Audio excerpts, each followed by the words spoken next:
The broadcast is now starting. All attendees are in listen-only mode. Okay, and Dylan, the next question. If you believe that assessment should be aligned to curricula, how then would we assess whether or not students have an understanding of the material outside of the boundaries of the taught curricula? For example, shouldn't we measure whether or not students have mastered concepts and not whether or not they perform in context-dependent situations? Well, that's a really nice illustration of the idea that validity cannot be a property of a test, but of conclusions. So at the most limited level, if I test students on 20 words from an item bank, and they can spell those 20 words, then at the very least, I know that today they could spell those 20 words. Whether I can conclude anything else about their spelling is much less clear. It depends whether the questions were chosen randomly. So if you want to draw conclusions about things that were not tested, and we usually do, then we have to be very careful about the way that we design and administer our assessments. So if your assessment is designed to assess only the things that are within the curriculum, then it's highly unlikely you'll be able to draw valid conclusions about anything outside the curriculum. So for example, in science, we often want to make sure that students understand how to operate safely in a laboratory, to undertake some scientific inquiry. But we tend not to test these things in classrooms, in classroom testing. So certainly not in standardized testing. So we give students a standardized test of science, and we hope that that is a reasonable proxy for their ability to do other things in science that we didn't specifically test.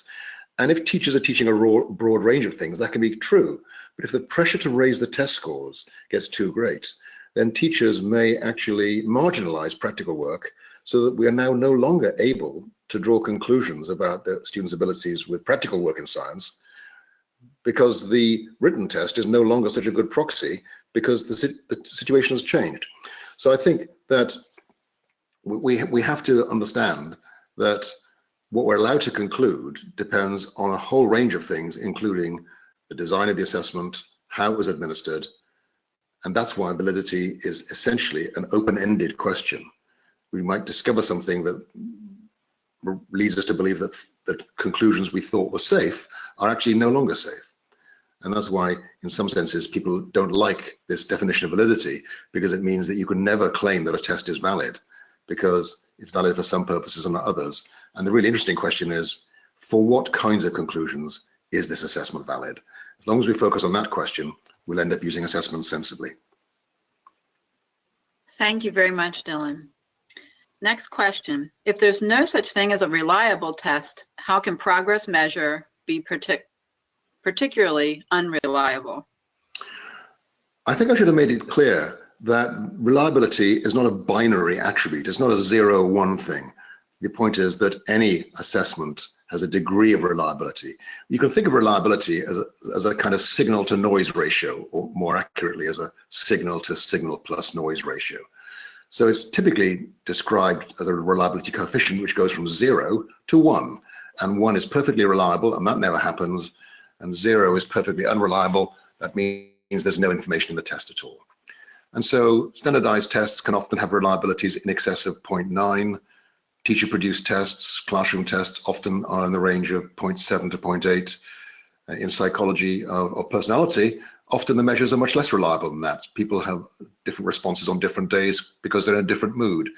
But the important point is reliability is a measure of the amount of information in an assessment, in effect. And so some assessments are more reliable than others. The point I was making about change scores is that when you have a change measure, you are subtracting one unreliable number from another unreliable number, and therefore the unreliability in the change score is even greater. This actually led Lee Cronbach and Lita Furby to conclude that actually we shouldn't even try to measure change in psychology or education because it's just too difficult. Unfortunately, while that might be okay in psychology, in education, the only thing we're interested in is change. If we're not changing our students, then we're not doing our jobs as teachers. And so the problem is we have to be very skeptical about the change measures we use, because the reliability for individuals is very low. If you have multiple assessments over a period of time, testing students 4 or 5 times in the year, for example, you might see a much clearer trend. But the important point is, as I showed in the graph with those red lines, because each of the measurements, the before and after measurements, is subject to error, the change measure is even more unreliable or has a lower reliability. Thank you very much. This next one is a comment, a statement if you want to comment on it. You've defined error fundamentally wrong in the slides on reliability and did it in a way that refies how errors are intended to work according to asymptotic theory. Ergo, errors are normally distributed over observations with a mean of 0. I mean, I was actually using classical test theory as the simplest model. I actually think classical test theory, although it's quite old now, is a pretty robust theory. And in fact, it's still used by a number of very large and respectable, reputable testing companies.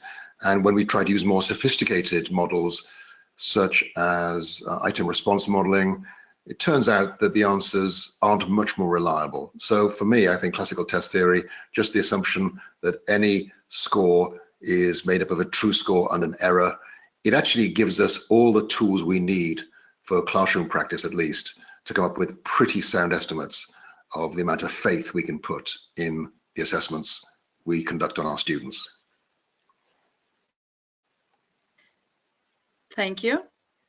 Next question. How on your summary slide can you say limited test reliability has particularly severe consequences for change scores when you started this webinar by stating that there's no such thing as reliability?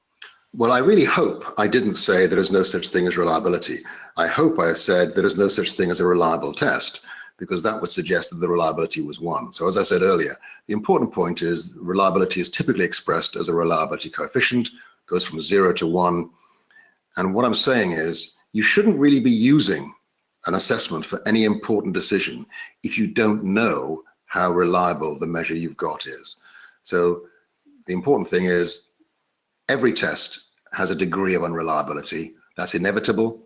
The question is, how much unreliability do we have? And if it's a high stakes decision, you might want to spend more time testing to get a more reliable decision.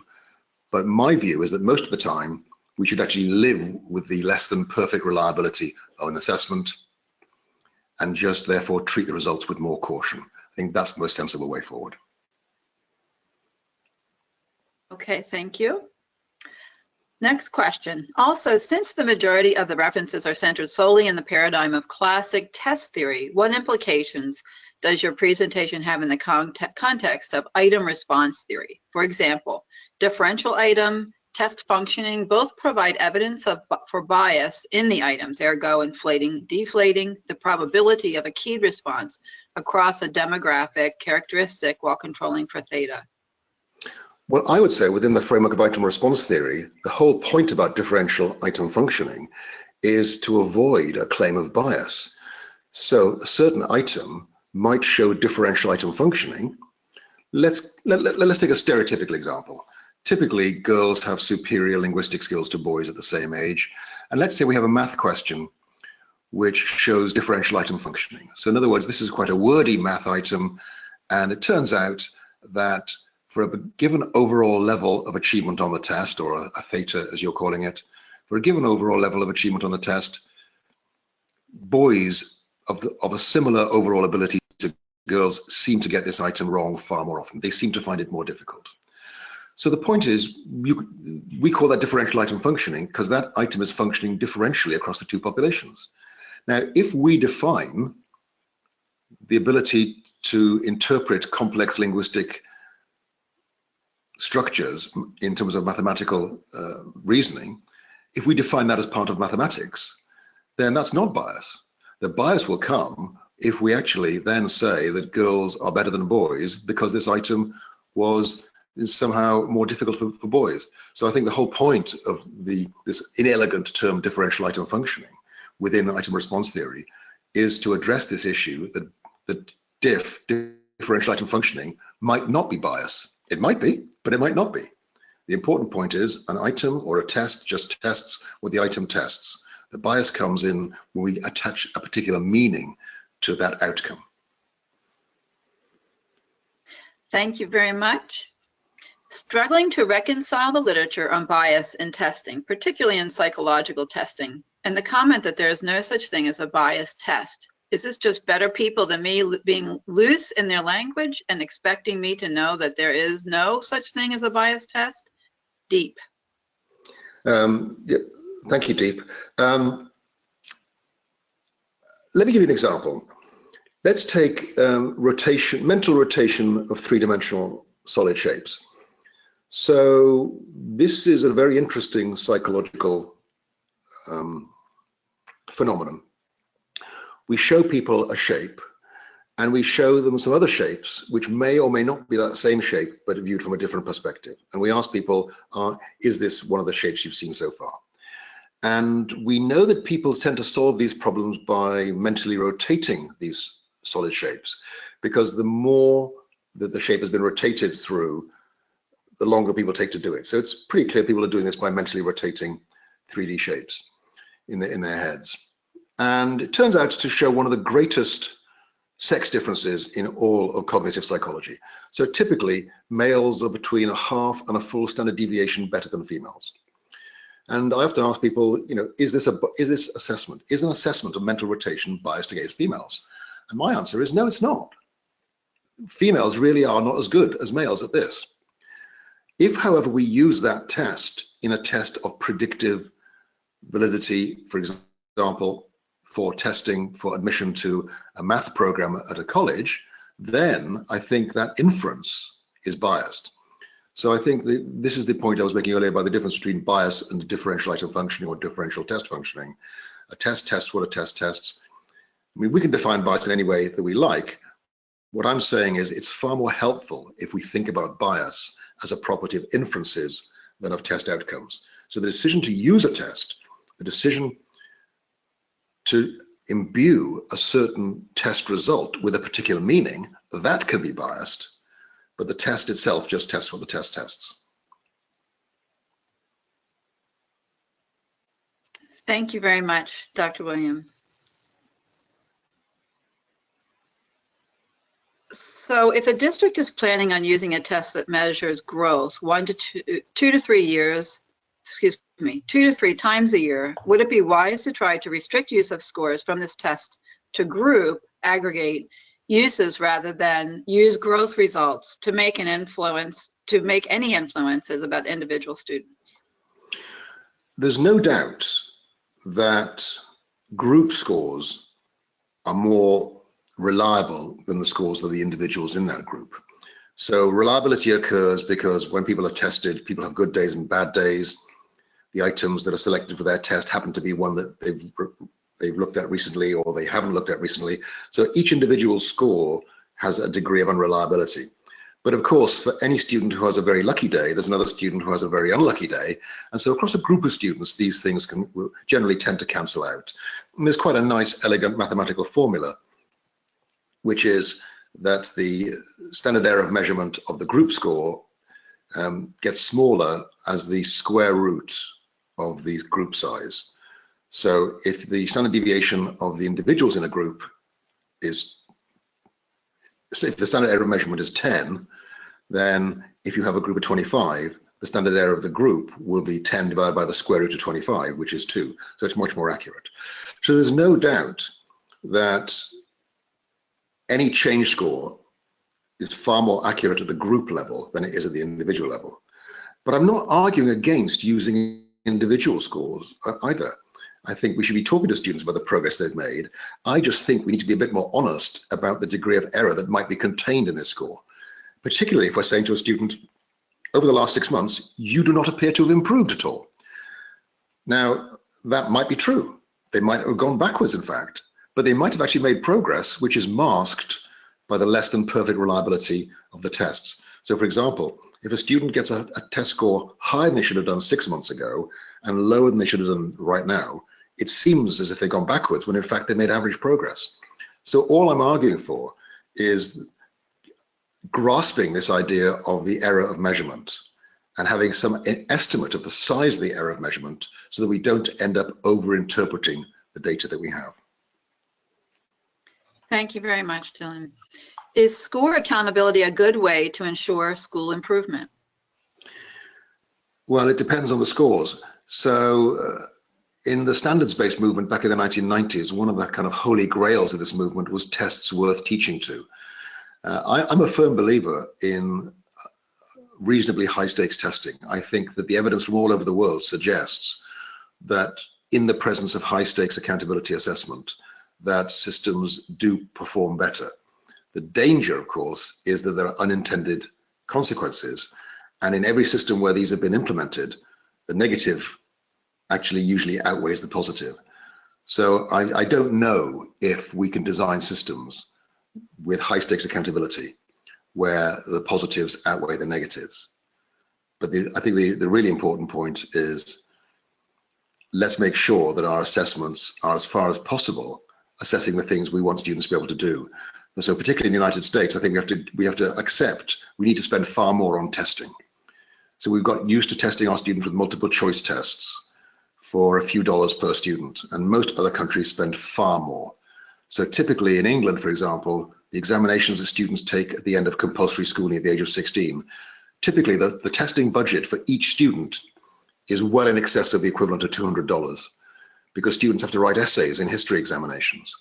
And I think that if we had assessments, high stakes assessments for students, where they actually had to do authentic work under controlled conditions, that would change classroom practice dramatically and would give us far more useful information about our students' achievements. Thank you very much. At Ed Research, Birmingham Daisy Christodolo, please forgive me for that, talked about difficulty quality models of assessment. Could this help assessment in subjects such as English?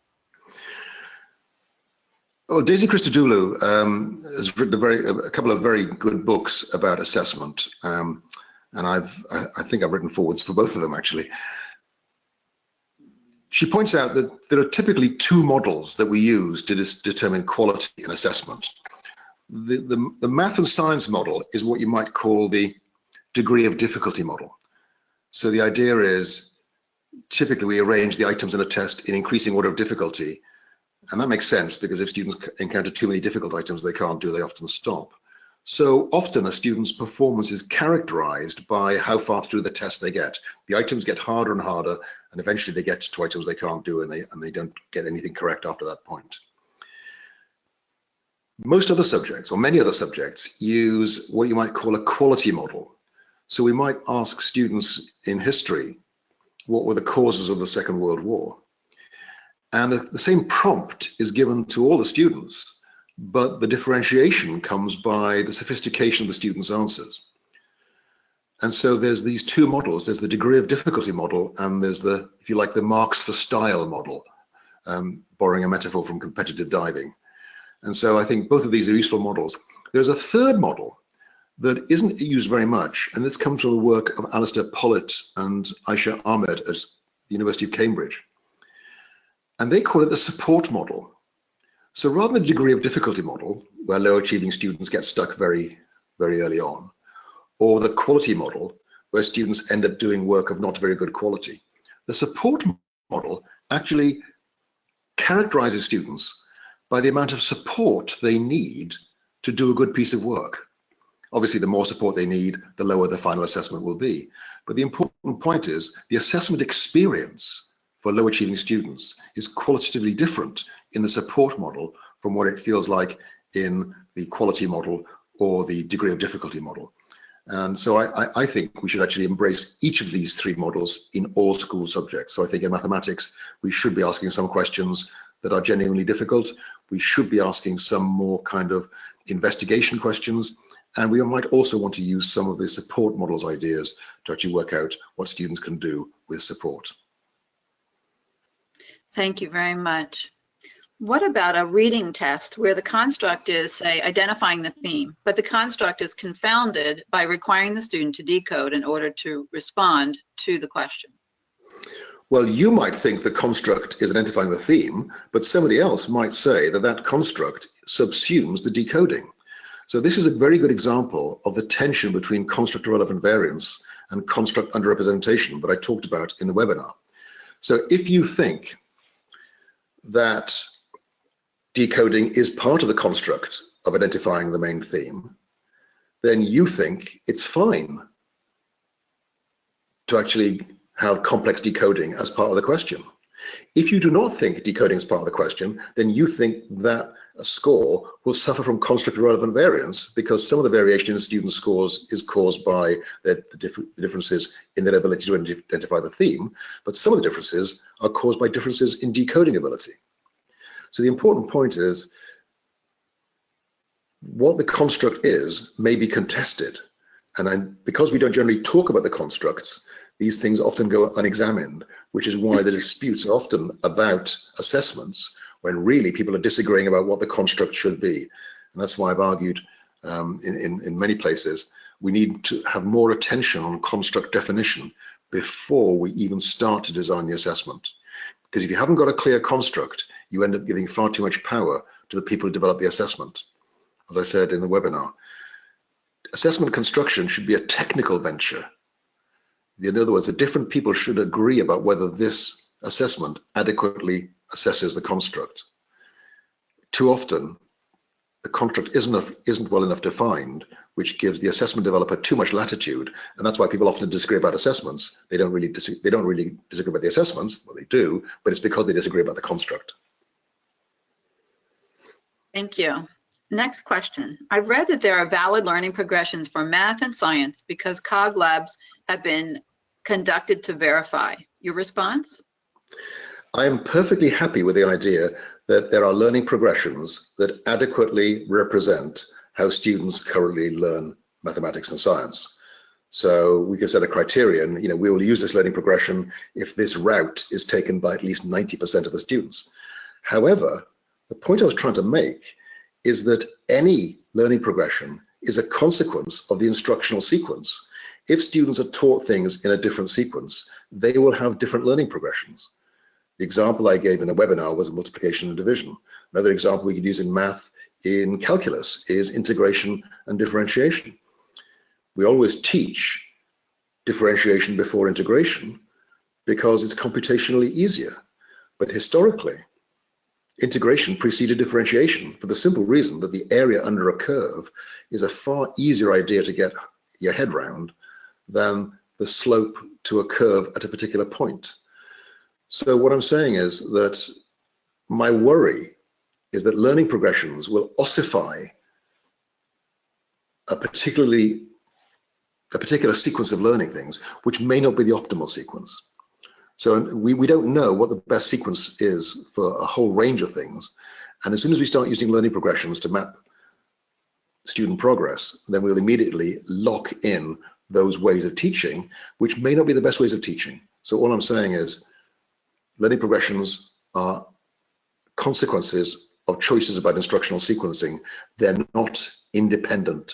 They're not somehow the way that all students learn this stuff. Thank you. Next question. In listening, I'm assuming that all tests are invalid and unreliable to students learning English. Well, first of all, a test isn't valid or invalid because validity is not a property of tests.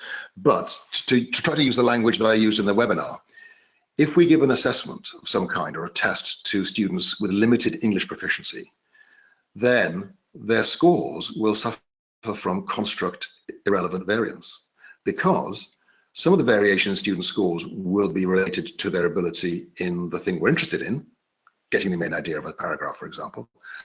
But some of it may be related to English competence, the ability to understand what they're being asked to do. So that might lead some people to say there's construct irrelevant variance. But if it's an English test, if it's a test of English and some students can't do very well because they can't read English, then some people might argue instead, well, this is perfect because it's giving us a very good indication of how good these people are at reading English. So again, it comes down to construct definition.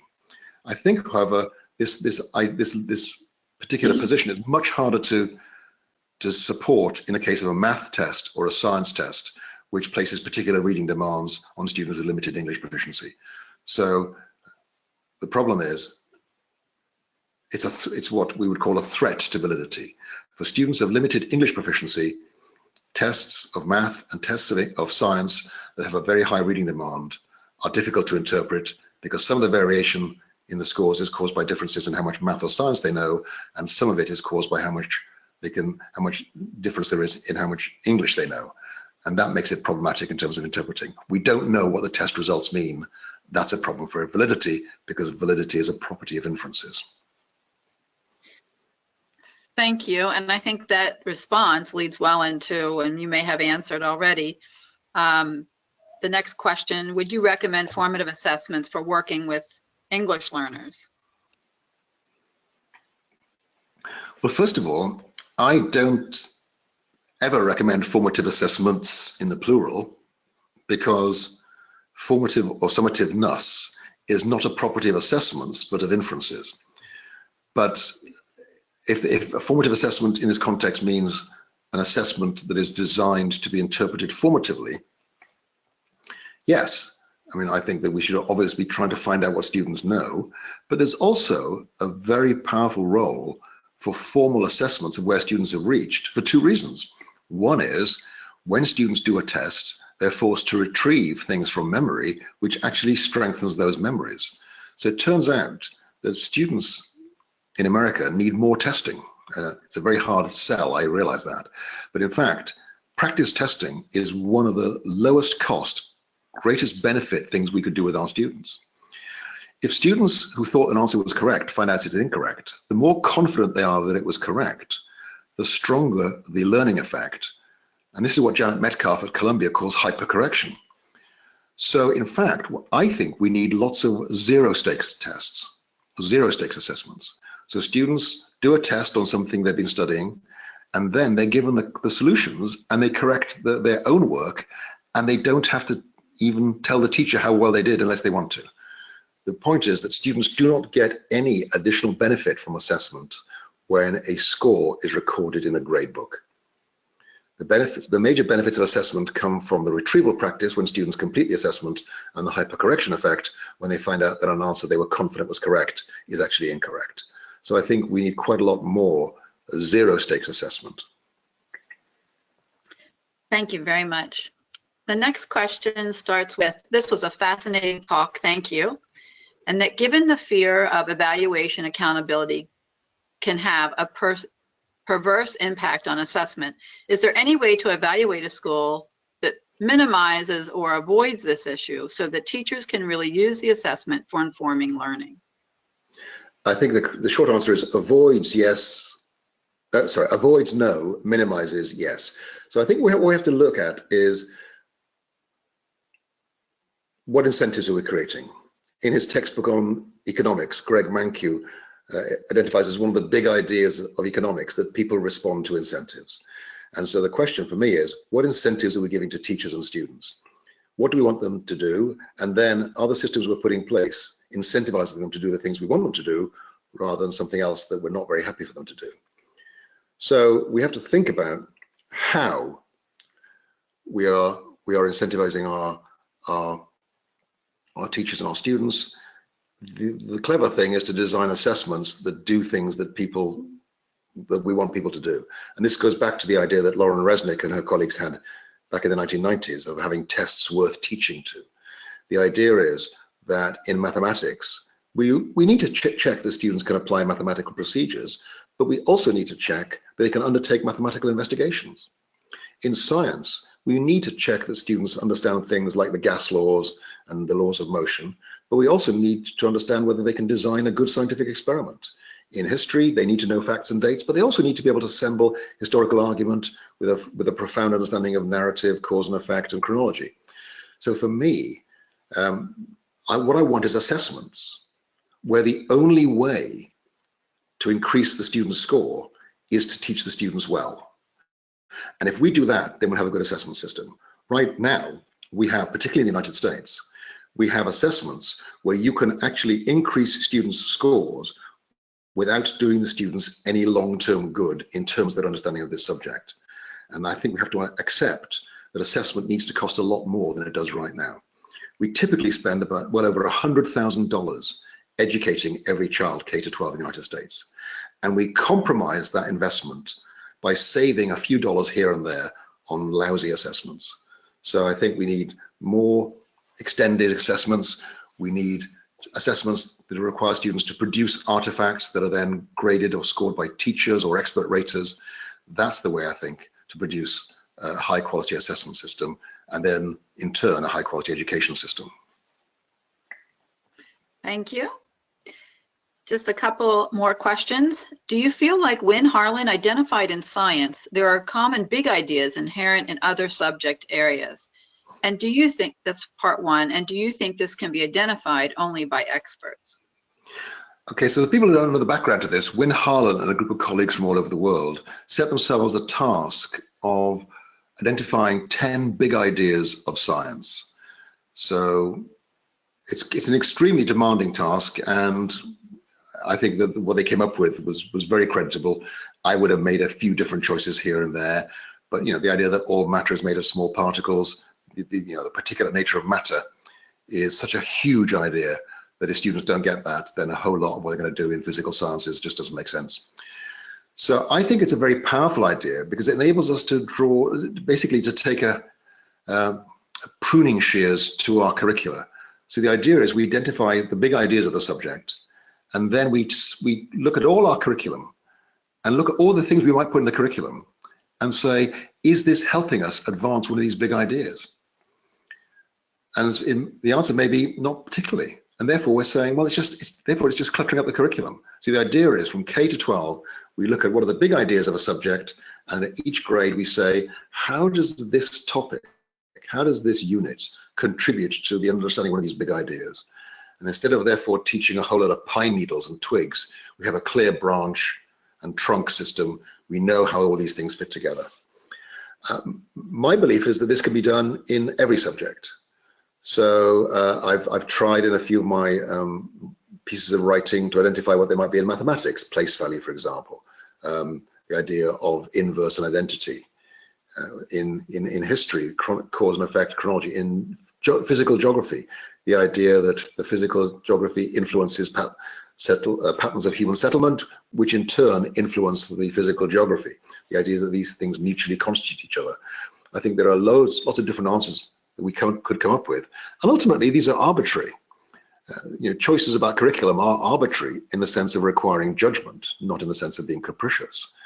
And I think we could do it in every subject, and I think our curricula could be far more coherent. So for me, it's about designing curricula with a clear idea of what's important in this subject. The second question is, should only experts do this? Yes, but you need the right kinds of experts. So for me, I think the people who are often expert in this are people who've been teaching this subject at this grade for many years. I was talking to a science teacher the other day, and he said to me he now spends much more time on a particular nature of matter than he used to, because it's so important for what comes later. And so for me, I think we need a collaboration between subject experts in the abstract, the university people who really understand the big ideas of this subject, but also people who've been teaching this in grade school, because that's, I think, the best way we can actually thrash out what these big ideas are for these subjects, and then figure out how to assess those big ideas. That would lead to a much more coherent education system. Students won't learn everything. We have to accept that. The important thing is they'll learn the things that are really important for progress in a subject much better, because we have to spend more time on those big, deep ideas. Thank you very much. Will good pedagogy of assessment require a teacher to write assessments necessarily? I'm not quite sure what that means, actually. I'm not sure that obviously teachers need to construct assessments just as part of their daily work, but I don't think my ideal education system would not have teachers becoming assessment experts. I think what teachers should be doing is, for their regular classroom assessment, is to be editorializing or curating the work of other people. I think we shouldn't have too many people reinventing the wheel here. But I do think there's a role for high quality end of course examinations. that require students to assemble what they've been learning over a year or two of study. And I think that's probably quite a specialist task. And I think it's probably one that requires people to be spending more time on this task than teachers have to spare. The other thing I would say, particularly for the US system, is we have to move towards a system of open assessments. In every other country that I've studied, when an assessment is used in a high-stakes setting, the assessment immediately becomes public. So everybody knows what the exam was that year. And in France, for example, the high-stakes university entrance examinations, the baccalaureate, when the questions are given to students one day, the next day the newspapers are full of discussion about these questions and whether they were fair questions or not. The important point is that assessment becomes much more transparent when people know what kinds of questions are on the tests. It increases the cost, but the benefit to the system is absolutely enormous. So I'd like to move towards a system of much more open assessments where the people doing the assessment have to generate new assessments every year, because as soon as you use them, they become public property and they can be used. Students know what's going to come up, teachers know what's going to be happening in the test, and that way everybody is much more focused on the right kinds of thing. You get basically a much more aligned system. Thank you very much, Dr. Wiliam. How do we construct a system of assessment that puts learning at the center, and should we? I think ultimately, all assessment in education is an attempt to find out what students know. And so I think I'd like to try to move towards a position whereby all the uses we make of assessments are not really in tension. We're trying to find more useful and accurate models of where students are in their learning. So obviously the student's learning is at the center, but I think when assessment is used for summative purposes, we have to be a little bit careful. Let me give you an example. One student I taught, middle school boy named Lester, he was quite good at math, and I asked him, he was the captain of the soccer team for the school, I asked him when they had a coin toss at the beginning of a match, what did he call? And he said, tails. I said, why? He said, it comes up more often. I said, are you sure? He said, yeah, definitely. But in the math classroom, he knew to say that the probability of a tail was 50%. So he knew that in a math classroom, he was expected to say that heads and tails were equally common. He didn't believe that in the real world, but he knew how to play the game. So the danger is we may end up penalizing students for being honest because we haven't really understood that they're operating in this kind of twilight world where some things that they don't really believe, they know the things they have to respond in a particular way in particular subjects in order to get the points. So I am worried sometimes by actually having too much what you might call stealth assessment. So although I can see a system where students work together on for example, collaborating, I would want it to be clear, is this an assessment situation or a learning situation? The model I proposed for this is that rather than having every kid taking a standardized test, the idea is that the teacher sends in to the assessment office of the district or the state the names of all the students in the class, and then the testing agency sends back a packet of assessments. So 4 students might be asked to do some problem solving. 4 students might be asked to work on a collaborative task. 4 students in science might be asked some questions on biology. 4 students might be asked some questions on chemistry. 4 students might be asked something on physics. The important point is the teacher doesn't know which students are going to be assessed on which basis in advance. So the only way the teacher can prepare the class for the assessment is to have all the students learning all the things that are in the standards. And then, of course, the results we can then use to define an envelope of scores, which can be used to describe the performance of the students in that school. So for me, that would be a learner-centered system that would actually, first of all, give us accurate information about individual students and wouldn't provide these perverse incentives for teachers to teach only the things they think is going to be assessed. Thank you very much, Dr. Wiliam. That was actually our last question. And we thank you, all of us, thank you very much for taking the time to answer all of the questions from your webinar. And we appreciate your time and thank you very much. You're welcome.